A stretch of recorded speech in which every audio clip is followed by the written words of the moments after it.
Hello and welcome to your channel edge the like it. Indian history की series में आज हम देखेंगे क्या था मुगल्स का मनसबदारी सिस्टम। यहाँ पे ये बात जान लें कि हमने अपने चैनल पर मिडीवल ईरा की हिस्ट्री के सभी टॉपिक्स को कवर किया है और साथ ही हमने उनके लिए एक सेपरेट प्लेलिस्ट क्रिएट कर दी है।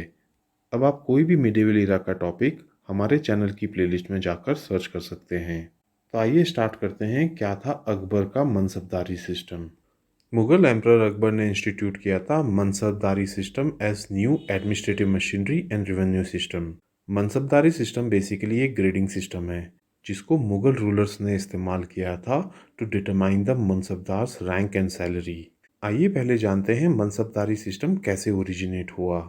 मनसबदारी system can be traced back to Genghis Khan. Genghis Khan ने अपनी आर्मी को ऑर्गेनाइज किया था ऑन अ डेसिमल बेसिस, जिसमें लोएस्ट यूनिट होती थी 10 और हाईएस्ट यूनिट होती थी 10,000। बाबर ने चंगेज़ खान का ये सिस्टम नॉर्थ इंडिया में इंट्रोड्यूस किया था, लेकिन अकबर पहला ऐसा एम्परर था जिसने मिलिट्री और सिविल एडमिनिस्ट्रेशन दोनों में इस सिस्टम को इंस्टीट्यूशनलाइज किया था। और ऐसा करने के लिए अकबर ने दो नए कंसेप्ट्स इंट्रोड्यूस किए थे जो थे जाट एंड सवार।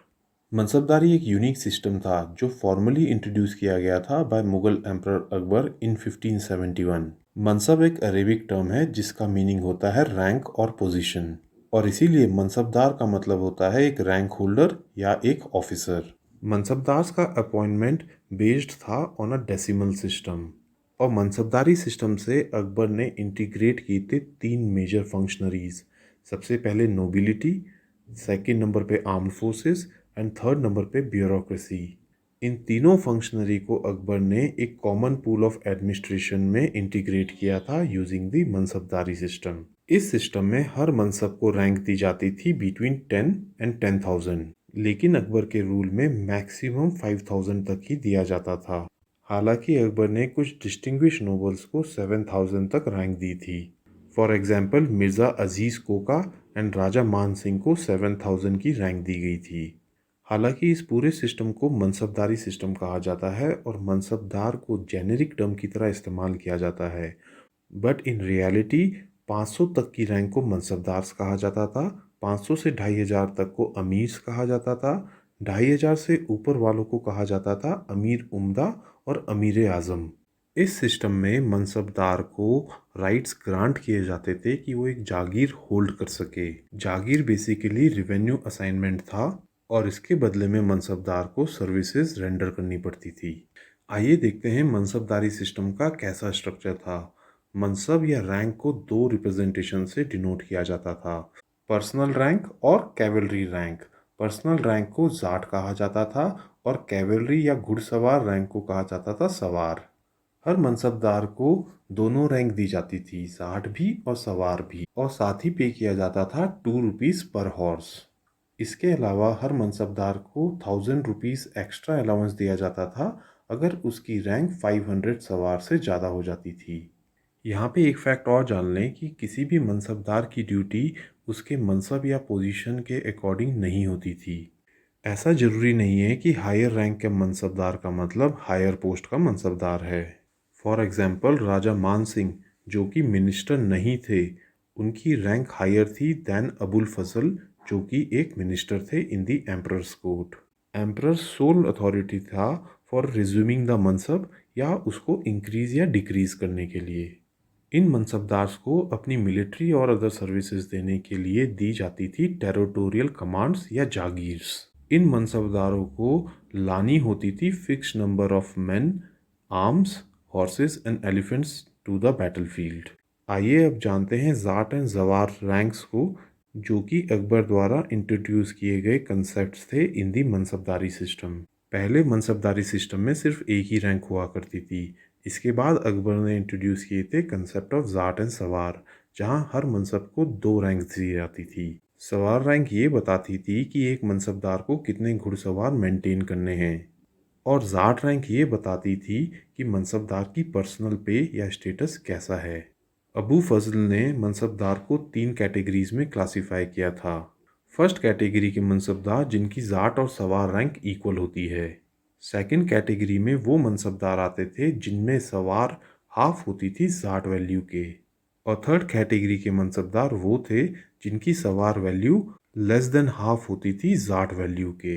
ऐसा सिर्फ एक्सेप्शनल सर्कमस्टांसेस में होता था, जैसे कि वॉर या एग्रेशन, जबकि सवार वैल्यू जाट वैल्यू को एक्सीड कर जाए। और इस एडिशनल इंक्रीज इन सवार वैल्यू को कहते थे मशरूत मनसब। और इस एडिशनल वैल्यू को एबॉलिश कर दिया जाता था जब ज़रूरत पूरी हो जाती थी। मनसबदार का अपॉइंटमेंट सिर्फ एम्परर ही कर सकता था, हालांकि ये appointment on the recommendation of Mir Bakhshi किया जाता था। अगर किसी मनसबदार को प्रमोट करना होता था तो ये प्रमोशन होता था on the basis of number of Jat, जिससे उसकी सैलरी इंक्रीज होती थी। और इस तरीके से हर मनसबदार के पास एक डुअल रिस्पॉन्सिबिलिटी होती थी। First is civil administration and second is military obligation. Akbar ने 10 बिश्ती का रूल भी इस्टेब्लिश किया था। इस रूल के हिसाब से हर 10 सवार्स पर 20 हॉर्सेस होने चाहिए, और इसी कारण से इसको 10 बिश्ती या 10-20 का रूल भी कहा जाता है। अकबर ने ये रूल इसलिए इस्टेब्लिश किया था ताकि उसके पास कैवलरी यानी कि घुड़सवारों की लड़ाई के टाइम पर कभी भी कमी ना पड़े, क्योंकि कैवलरी मुगल्स की मेन फाइटिंग फोर्स थी।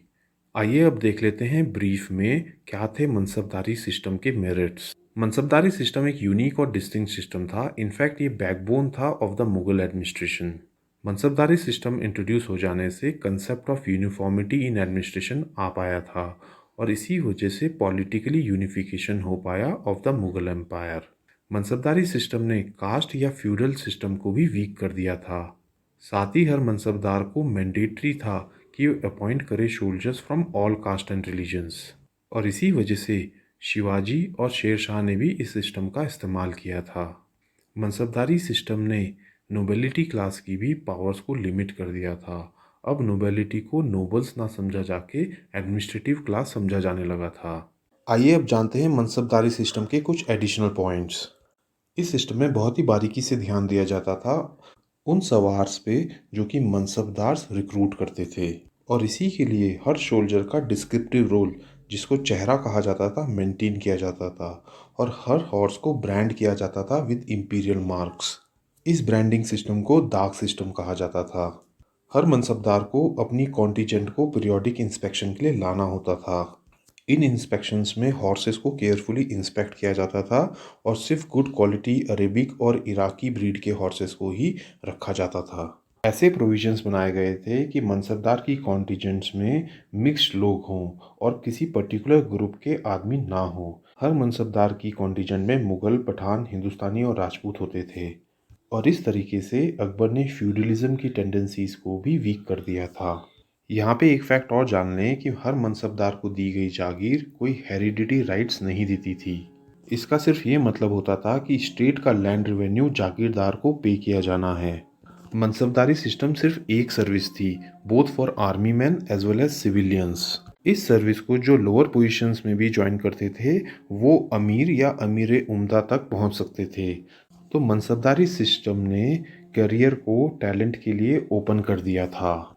तो दोस्तों, ये थी हमारी कवरेज रिगार्डिंग अकबर्स मनसबदारी सिस्टम, जिससे क्वेश्चन कई बार पूछे जाते हैं। अगर आपको ये लेक्चर पसंद आया हो तो हमारे चैनल को लाइक एंड सब्सक्राइब करें। Thank you.